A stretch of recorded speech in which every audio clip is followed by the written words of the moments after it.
Singer కల్పన. ఆవిడ పాటలు మనం విన్నాం, చప్పట్లు కొట్టాం, కానీ ఆవిడ బాధని తెలుసుకోలేకపోయాం, ఆవిడ కన్నీళ్లు తుడవలేకపోయాం. ఆవిడ ఒంటరితనాన్ని తెలుసుకోలేకపోయారు స్నేహితులు. ఏం పర్వాలేదని భుజం తట్టేవాళ్ళు లేక ఒంటరితనం, మానసిక ఒత్తిడి, కుంగుబాటు, వీటితోటి చివరికి పాపం ఆవిడ ఆత్మహత్య చేసుకోవాలని నిర్ణయించుకునే పరిస్థితి వచ్చేసిందా అనేది ఇప్పుడు అందరినీ కలచివేస్తున్న అనుమానం. ఇది ఒక సింగర్ కల్పన గారి విషయంలోనే మాత్రమే కాదు, మీకైనా జరగచ్చు, నాకైనా జరగచ్చు, ఎవరికైనా జరగచ్చు. ఇవాళ రోజున మానసిక ఒత్తిడి, కుంగుబాటు అనేది చిన్నపిల్లల దగ్గర నుంచి 70-80 ఏళ్ళ వృద్ధుల దాకా అందరికీ ఒక పెద్ద కామన్ సమస్య అయిపోయింది. కారణం ఏంటంటే ఇప్పుడంతా న్యూక్లియర్ ఫ్యామిలీస్ అయిపోయి, గతంలో భారతదేశంలో ఎక్కడ చూసినా కూడా ఉమ్మడి ఫ్యామిలీలు ఉండేవి. ఉమ్మడి ఫ్యామిలీలు ఉండటం వల్ల ప్రతి నిమిషం, ప్రతి క్షణం మనతోటి మాట్లాడడానికి ఎవరో ఒకడు ఉండేవాడు. అది భర్త అవ్వచ్చు, పిల్లలు అవ్వచ్చు, తోడికోడళ్ళు అవ్వచ్చు, అత్తమామలు అవ్వచ్చు, బంధువులు అవ్వచ్చు, లేదంటే తోడికోడళ్ళ పిల్లలు కావచ్చు, ఎవరైనా సరే. ఈ కామన్ అంటే ఉమ్మడి కుటుంబాల్లో కనీసం 15-20 మంది ఉండటం వల్ల ఎవరో ఒకళ్ళు మాట్లాడడానికి ఉండేవాళ్ళు. దానివల్ల మనలో ఉన్న ఫ్రస్ట్రేషన్ అనేది ఏదో టైంలో ఎవరో దగ్గర బయటికి కక్కేయడం వల్ల ఆ మానసికంగా ఉన్న ఏదైతే బరువు ఉందో ఆ బరువు తగ్గిపోయేది. ఇప్పుడు అది ఎవరికి చెప్పుకోవాలో తెలియని పరిస్థితుల్లో లోపల లోపల లోపల లోపల కుళ్ళిపోయి ఆ బరువు ఇంకా పెరిగిపోయి ఏమీ చేయలేని నిస్సహాయత, ఇంకొక రకంగా ఉడుకుమొత్తనం, ఇంకొక రకంగా చేతకానితనం, ఇట్లా ఏ పేరన్నా పెట్టండి, ఏమీ చేయలేని పరిస్థితి. ఎందుకు అసలు నేను ఈ భూమి మీద ఉండటం? చిన్న చిన్న విషయాలకే అసలు ఎందుకు నేను ఎవరి కోసం బతకాలి? ఈ ఎవరి కోసం బతకాలి అనేది పెద్ద క్వశ్చన్ మార్క్ ఇప్పుడు చాలామందికి. ఇది చిన్నపిల్లల్లో చూస్తే అమ్మా నాన్న తిడతారు, స్కూల్కి వెళ్తే మాస్టర్ తిడతారు, మార్కులు రాకపోతే ఫ్రెండ్స్ నవ్వుతారు, మాస్టర్ తిడతారు, ఇంటికి వస్తే అమ్మా నాన్న తిడతారు, కొడతారు. అటు బడికి వెళ్తే మాస్టర్ తిట్టి, ఫ్రెండ్స్ ఏమో నవ్వి, ఇంటికి వస్తేనేమో అమ్మా నాన్న తిట్టి, ఇక్కడ అన్నదమ్ములేమో బాగా చదువుతుంటే మనం బాగా చదవట్లేదని వాళ్ళు నవ్వి, అసలు ఇంకా మనం ఎవరి కోసం బతకాలి? ఇది చిన్నపిల్లల్లో ఎదురయ్యే ప్రశ్న. ఎందుకు బతకాలి నేను? వీళ్ళందరూ నన్ను ఒంటరి చేస్తుంటే నేను ఎందుకు బతకాలి? నేను ఎవరికి కానివాడినా, లేదంటే నేనేమి చేత కానివాడినా? నేను ఎవరికి చేత కానివాడిని అయినప్పుడు నేను ఎందుకు బతకాలి? నా కోసం ఎవ్వరూ నిలబడినప్పుడు, నాకు సపోర్ట్గా ఎవరు నిలబడినప్పుడు నేను ఒంటరిగా ఈ జీవితాన్ని ఎందుకు బతకాలి? ఇది చిన్నపిల్లల్లో వస్తున్న క్వశ్చన్ మార్క్. దీనివల్ల మానసిక ఒత్తిడి, కుంగుబాటు, దాంతో సూసైడ్ చేసుకోవాలనే ప్రయత్నం చిన్నపిల్లల్లో. ఈవెన్ 10th క్లాస్ అయిపోయి 10th క్లాస్ మార్కులు లిస్ట్ 10th క్లాస్లో తప్పితే ఇదే ప్రశ్న. 10th క్లాస్లో తప్పంగానే ఇంట్లో అమ్మా నాన్న తిడతారు, నీకోసం ఇంత ఖర్చు పెట్టాం, అంత ఖర్చు పెట్టాం, నువ్వు పనికిమాలాడివి, చేతకానాడివి, ఏం చదవలేదు, సన్నాసివి, నువ్వు తప్పావు అని తిడతారు. బయట మిగతా ఫ్రెండ్స్ అందరూనేమో పాస్ అయిపోయి ఉంటారు, వాళ్ళేమో వీడిని జాలి చూపులు చూస్తూ ఉంటారు. మాస్టర్ ఏమో నేను ముందే చెప్పాను కదా, నువ్వు సరిగ్గా చదవట్లేదు, జాగ్రత్త పడరా బాబు అని చెప్పాను, నువ్వు జాగ్రత్త పడలేదు, చెప్పినా వినలేదని చెప్పి ఆయన అంటాడు. ఇవన్నీ పక్కన పెడితే అసలు భవిష్యత్తు ఏంటి? నాకంటూ అసలు ఒక భవిష్యత్తు ఉందా? కాలేజీలో చేరలేను, 10th క్లాస్ తప్పాను, కాలేజీలో చేరలేను, మిగతా వాళ్ళందరూ కాలేజీలకు వెళ్ళిపోతున్నారు, నేను వెళ్ళి ఏదో పంచర్లు వేసుకుని బతకాలా? ఏం బతకాలి? అసలు ఏంటి ఈ బతుకు? ఇలా ఎవరికి కాని బతుకు, చేత కాని బతుకు నాకెందుకు? ఎవరి కోసం బతకాలి? ఎందుకోసం బతకాలి? Suicide attempt. పెళ్ళయిన తర్వాత ఆడపిల్లల్లో భర్త నుంచి సమస్యలు రాగానే ఇలాంటి వాడి కోసమా నేను నా అమ్మ నాన్నలను వదిలేసి నేను ఇక్కడికి వచ్చింది, పెళ్లి చేసుకుని వచ్చింది. నన్ను అర్థం చేసుకోవట్లేదు, నాకు రెస్పెక్ట్ ఇవ్వట్లేదు, నా మాట వినట్లేదు, పైగా నన్ను తిడుతున్నాడు, కొడుతున్నాడు. కొన్ని అత్తమామలకు చెప్దామంటేనేమో అత్తమామలేమో వాళ్ళ అబ్బాయిని వెనకేసుకొస్తారు.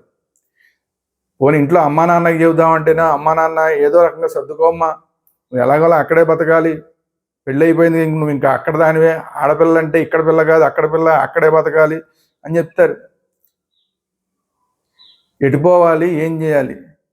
అటు అమ్మా నాన్నలకి పనికిరాని బతుకు, ఇటు మొగుడు సరిగా చూడు, అత్తమామలు పట్టించుకోరు. ఎందుకు ఈ బతుకు? సూసైడ్. పెళ్ళయి పెద్దవాళ్ళు అయిన తర్వాత ఇప్పుడు కల్పన గారి స్టేజ్కి వచ్చేస్తే ఒక పాపం వాడు ఒక పెళ్లి చేసుకున్నారు, ఆ భర్తతోటి పడలేదు, విడాకులు. అక్కడ ఒక పిల్ల, ఆ పిల్లని చూసుకుందాం అనుకుంటే ఆ పిల్లని చూసుకునే లోపు మళ్ళీ ఇంకొక పరిచయం, రెండో పెళ్ళికి ఒక 2 పిల్లలు. మరి ఈ సంబంధానికి, ఈ పెళ్ళిళ్ళలో మరి ఎంతవరకు వీళ్ళిద్దరికి సఖ్యత ఉందో తెలియదు. ఇప్పుడు వస్తున్న వార్తలేమో కూతురేమో కేరళలో ఉంది, ఈవిడేమో హైదరాబాద్లో ఉంది, భర్త ఏమో చెన్నైలో ఉంటున్నాడు. ముగ్గురు 3 చోట్ల అయిపోయారు. ఒంటరితనం. పిల్లని రమ్మంటే నేను హైదరాబాద్ రానని కూతురండి, దాని గురించి గొడవైందని ఒక మాట. మళ్ళీ అక్కడ ఒంటరితనం.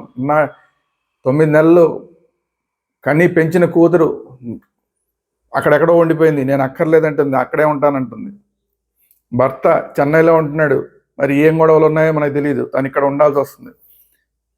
ఇక్కడ వర్క్ చూస్తేనేమో సింగర్గా పెద్దగా వర్క్స్ రావట్లేదు, పాటలు పాడడానికి అవకాశాలు రావట్లేదు. చాలామంది కొత్త పిల్లలు వచ్చేసారు, ఏదో పాడుతుంది కానీ ఇంకోటని, సూపర్ సింగర్ అని, రకరకాలు కొత్త టాలెంట్లు అందరూ బయటకు వచ్చారు.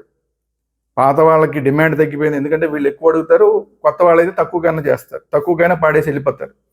సినిమా వాళ్ళకి కావాల్సింది ఎవరో తక్కువకి వచ్చి పాడేసే వాళ్ళు ఉంటే, లేటెస్ట్గా కొత్తగా ఉన్న వాళ్ళు ఉంటే వాళ్ళతో పాడించేసుకుంటారు. పాత సింగర్లకి వర్క్ లేక భర్త ఎక్కడో ఉండి కూతురు నేను రాను పొమ్మని తను ఒంటరిగా హైదరాబాద్లో ఉంటూ ఏం చేయాలి, ఎవరి కోసం బతకాలి? మానసిక ఒత్తిడి, కుంగుబాటు, సూసైడ్ అటెంప్ట్. చూసారా, ఇది కల్పన గారి ఏజ్ దాటిపోతే మళ్ళీ నెక్స్ట్ పెద్దవాళ్ళు అయిపోయి పిల్లలకి పెళ్ళిళ్ళు చేసేసి అన్నీ అయిపోయిన తర్వాత వయసు అయిపోయి పని చేయలేని పరిస్థితుల్లో కోడలతో పడకో, కొడుకుతో పడకో, వాళ్ళు తక్కువగా చూస్తూ వీళ్ళని, ఎన్నాళ్ళు కనిపెంచిన వాళ్ళు వీళ్ళని తక్కువగా చూస్తూ, కొన్ని సందర్భాల్లో కోడలు కొట్టడం, కొడుకులు కొట్టడం, ముసలి వాళ్ళు అయిపోయిన తల్లిదండ్రుల్ని, లేదా తీసుకెళ్ళి వృద్ధాశ్రమాల్లో పడేయడం, ఆ వృద్ధాశ్రమాల్లో బతకలేక, లేదా కొడుకింట్లోనే ఉన్నా కూడా కొడుకింట్లో సరిగా ఆదరణకి నోచుకోక, లేదంటే 2 కొడుకులు ఉంటే 3 కొడుకులు ఉంటే వాళ్ళు వీళ్ళని వాటాలు వేసుకుని పంచుకుంటూ 3 నెలలు 6 నెలలు ఏదో రకరకాలుగా పంచుకుంటూ అంతా భారంగా భావిస్తూ మొహం మీదే చెప్పేస్తూ, నువ్వు మాకు భారం అయిపోయావని చెప్పి మొహం మీదే చెప్పేస్తూ, ఎందుకు ఈ బతుకు? ఎవరి కోసం బతకాలి? నేను కనిపెంచిన నా పిల్లలకే నేను అక్కర్లేకపోతే ఇంకా నేను ఎవరికి బతకాలి? అప్పటికి మొగుడుంటే ఆడవాళ్ళకైతే మొగుడు అప్పటికే పోయి ఉండొచ్చు, ఉన్నా కూడా ఆయన పరిస్థితి ఇలాగే ఉండొచ్చు. ఉన్న మొగుడు లేక, కన్న పిల్లలకి నేను భారం అయిపోయి, ఆరోగ్యం సరిగా లేక, కూర్చుంటే లేవలేక, లేస్తే కూర్చోలేక, సొంత పనులు చేసుకోలేక, ఇంకెందుకు ఈ బతుకు? ఎవరి కోసం బతకాలి? మానసిక ఒత్తిడి, కుంగుబాటు, సూసైడ్ అటెంప్ట్. చూసారా, చిన్న పిల్లల దగ్గర నుంచి పైదాకా ఇదంతా కారణం ఏంటంటే ఫైనల్గా మానసిక ఒత్తిడి, కుంగుబాటు. మనకొచ్చే సమస్యల్ని ఎదుర్కోవడానికి మానసిక స్థైర్యం లేకపోవడం, దాన్ని ఇవాల్యుయేట్ చేసుకోలేకపోవడం, దాన్ని ఎవరితో పంచుకోలేకపోవడం, పంచుకుంటే సలహాలు ఇచ్చేవాళ్ళు, సరైన సలహాలు ఇచ్చేవాళ్ళు లేకపోవడం, ఏం పర్లేదు నీ వెనకాల నేనున్నా అని భుజం తట్టేవాళ్ళు లేకపోవడం, వీటన్నిటి వల్ల కూడా అసలు నేను ఒంటరిదాన్ని, ఈ ప్రపంచంలో నేను ఒంటరిదాన్ని, లేదంటే నేను ఒంటరివాడిని, ఇంకెందుకు నేను ఈ ప్రపంచంలో ఉండడం, ఎవరికి అక్కర్లేని బతుకెందుకు అనేది ఆరోగ్య సమస్యలు, అనారోగ్యం వచ్చేసిన తర్వాత పరిస్థితి అయితే ఇంకా ఘోరంగా ఉంటాయి. సో వీటన్నిటికీ పరిష్కారం ఏంటంటే, ఎవరైతే మానసికంగా కుంగుబాటుకి, ఒంటరితనానికి లోనవుతున్నారో వాళ్ళు ఇమీడియట్గా డాక్టర్కి చూపించుకోవాలి, సైక్రియాటిస్ట్కి చూపించుకోవాలి. సైక్రియాటిస్ట్ అంటే అదేదో పిచ్చోళ్ళు వెళ్తారని చాలామంది ఒక భ్రమలో ఉంటారు. సైక్రియాటిస్ట్ అంటే మానసికమైన సమస్య. మానసిక సమస్య ఏ మానసికమైన సమస్య అయినా ఉండొచ్చు, పిచ్చే ఉండాలక్కల్లా. ఇలాంటి కుంగుబాటు లాంటి సమస్యలు ఉండొచ్చు, చిన్న చిన్న ఒత్తిళ్ళు ఉండొచ్చు. దానికి వాళ్ళు చిన్న రిలాక్సేషన్ లాగా వాళ్ళు ఏదో చెప్పి వాళ్ళు మందులు ఇచ్చి, దానికి రకరకాల మందులు వచ్చినాయి. ఇప్పుడు మానసిక ఒత్తిడి నుంచి, కుంగుబాటు నుంచి తగ్గించడానికి కూడా కొన్ని ట్యాబ్లెట్లు వచ్చినాయి, మందులు వచ్చినాయి. అలాంటివి ఎక్స్ట్రా డోసు వాడి కల్పన గారు ఇప్పుడు ఈ స్టేజ్కి వెళ్ళిపోయింది. అంటే అది కూడా సరిపోవట్లేదు అనమాట ఆవిడకి. అది కూడా సరిపోక వాటిని ఎక్కువగా మింగేసి ఇంకెందుకు ఈ స్లీపింగ్ ట్యాబ్లెట్ లేదు, ఇంకో 4 ఎక్కువ మీద పోతే పోతాం అని చెప్పి ఆవిడ వేసుకున్నట్టుంది. సో డాక్టర్లని సంప్రదించడం, డాక్టర్లు సంప్రదించిన తర్వాత వాళ్ళు చెప్పిన పద్ధతిలో మందులు వాడటం అనేది ఒక పద్ధతి. 2 స్నేహితులతోటి, బంధువులతోటి, మనకు కావాల్సిన వాళ్ళు ఎవరైతే ఉంటారో దగ్గరలో ఎవరో ఒకళ్ళు ఉంటారో అలాంటి వాళ్ళతోటి మన సమస్యని పంచుకుని వాళ్ళు సలహా ఇస్తే తీసుకోవడమా తీసుకోపోవడమా అదంతా వేరే విషయం. కానీ మానసికంగా భారాన్ని తగ్గించుకోవడం, మనం చెప్పేస్తే కొంచెం భారం తీరిపోతుంది.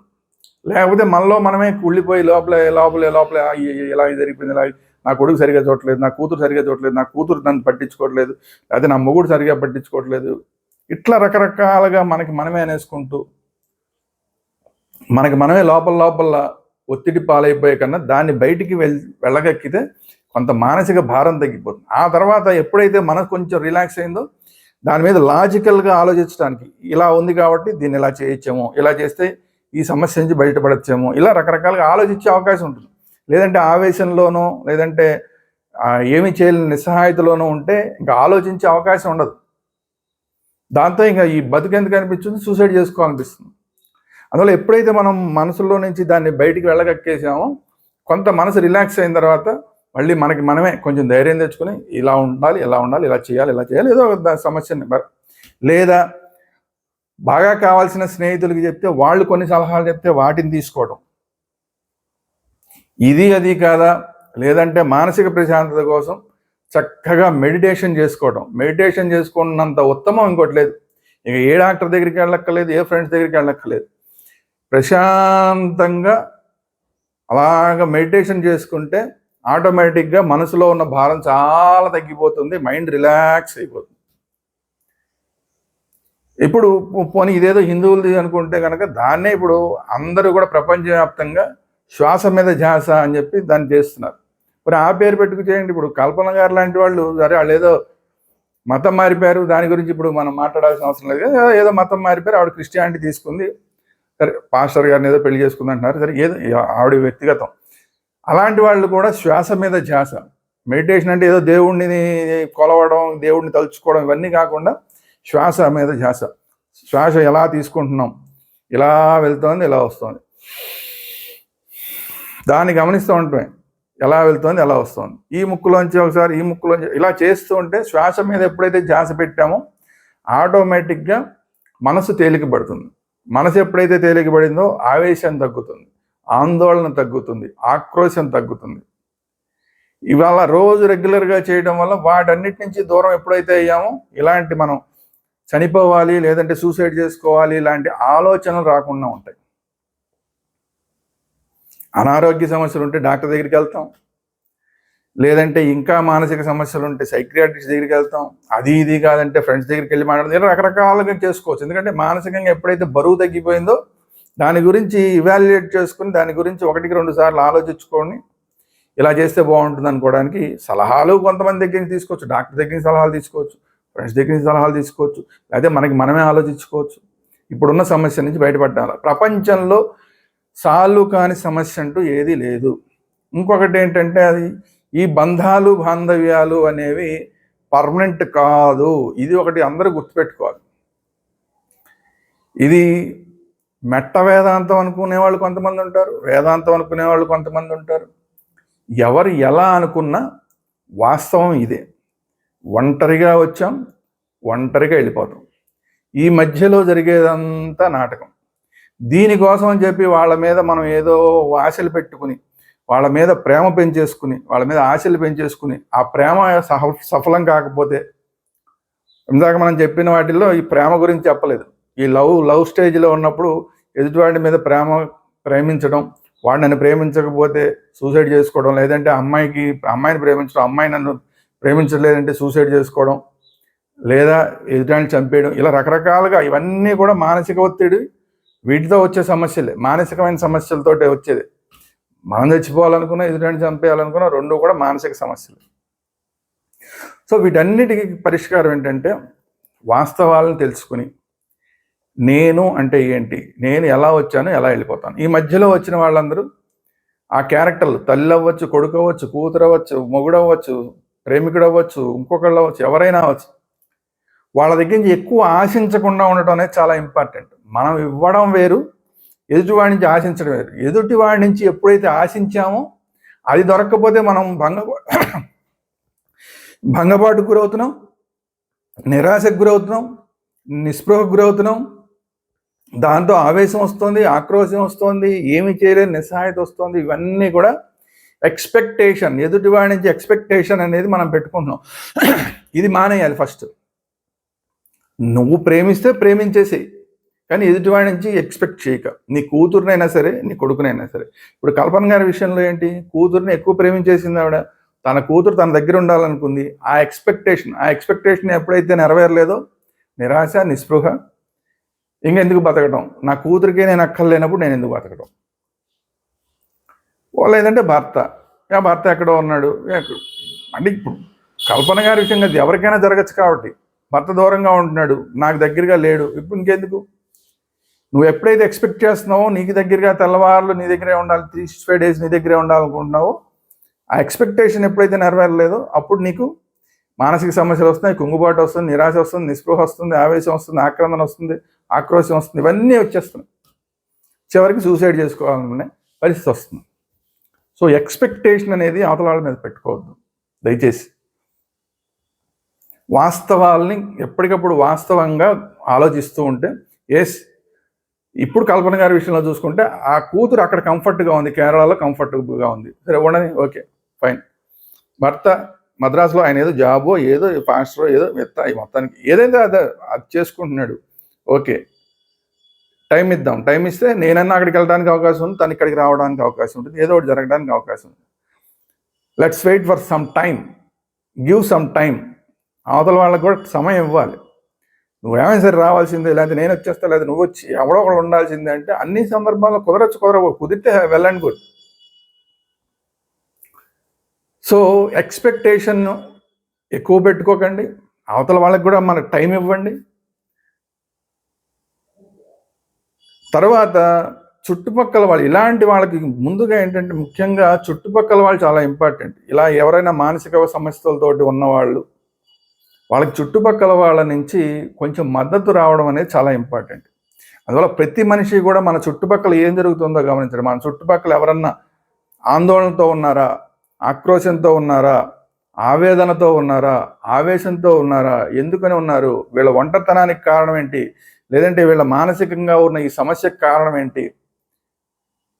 కొంతమంది ఏం బతుకుది, నాకు సూసైడ్ చేసుకో అనిపించినప్పుడు లైట్గా తీసుకోకండి, దయచేసి లైట్గా తీసుకోకండి. వాళ్ళు నిజంగా ఎందుకు అనిపిస్తుంది వాళ్ళకి, అది మనం ఇమ్మీడియట్గా అడ్రస్ చేయలేకపోతే వాళ్ళు నిజంగా పనిచేస్తారు. ఆ తర్వాత మన ఆ రోజు అన్నారు మనం పట్టించుకోలేదే, అయ్యో అనిపిస్తుంది. సో ఆ సపోర్ట్ చేయడం అనేది చాలా ఇంపార్టెంట్. కొంతమందిలో ఈ మానసిక సమస్యల వల్ల స్కిజోఫ్రీనియా అనే వ్యాధి వస్తుంది. ఆ వ్యాధి అనేది మనకు తెలియదు. ఏంటి వీళ్ళు పిచ్చి పిచ్చిగా మాట్లాడుతున్నారు, ఉన్నది లేనట్టు లేనిది ఉన్నట్టు మాట్లాడుతున్నారు.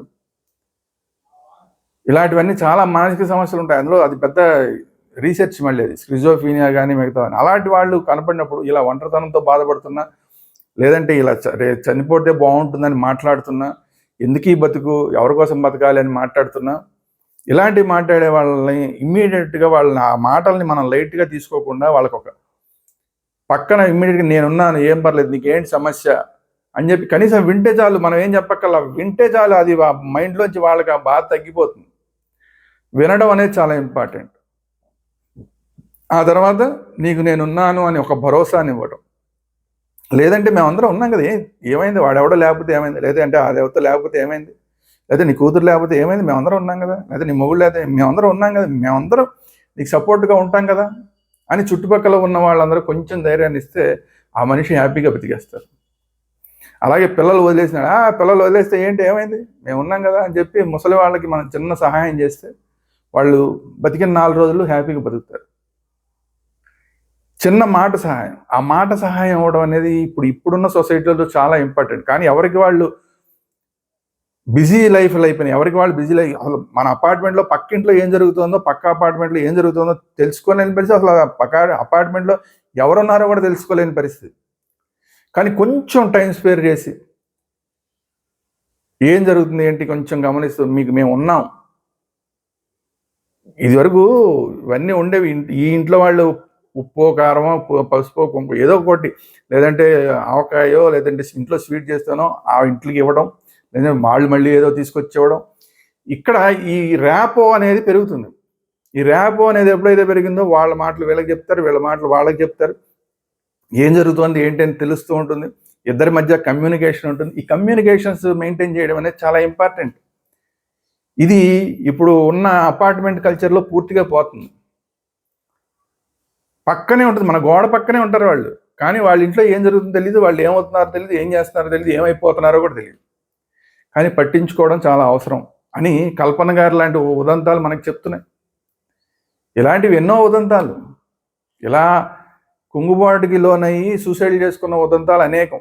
అందులో ఈ సినిమా ఇండస్ట్రీలో మరీ ఉంటాయి, ఎందుకంటే వాళ్ళంతా లైట్ల మధ్యలో బ్రహ్మాండంగా వీళ్ళంతా సెలబ్రిటీలు అనుకుంటాం, కానీ వాళ్ళ వెనకాల జరుగుతున్న 100 ఉంటాయి. నిజంగా ఈరోజు కల్పన గారికి చుట్టుపక్కల ఉన్న మిగతా సింగర్లందరూ కూడా కొంచెం జాగ్రత్త పడి ఉంటే ఈ పరిస్థితి వచ్చేది కాదేమో. కుటుంబంలో సమస్యలు ఉండొచ్చు, కానీ చుట్టుపక్కల వాళ్ళందరూ కూడా, చుట్టుపక్కల ఆవిడతో పాటు ఉన్న సింగర్స్ కానీ మిగతా ఫ్రెండ్స్ కానీ కొంచెం ఆవిడని పట్టించుకుని ఉంటే ఈ పరిస్థితి వచ్చేది ఉండేది కాదేమో. ఆవిడతో కొంచెం ఎక్కువ మాట్లాడి ఉంటే కనుక, ఎందుకంటే ఆవిడ గతంలో కూడా మాట్లాడింది, ఒకసారి నేను సూసైడ్ చేసుకుందాం అనుకున్నాను, దాన్ని దృష్టిలో పెట్టుకున్నా చుట్టుపక్కల ఉన్న ఫ్రెండ్స్ కొంచెం ధైర్యం ఇచ్చే మాటలు ఎప్పుడన్నా మాట్లాడి ఉంటే ఈరోజు ఆవిడకి ఆ పరిస్థితి వచ్చి ఉండేది కాదేమో. అట్లా ప్రతి ఒక్కళ్ళకి కూడా చాలా ఇంపార్టెంట్.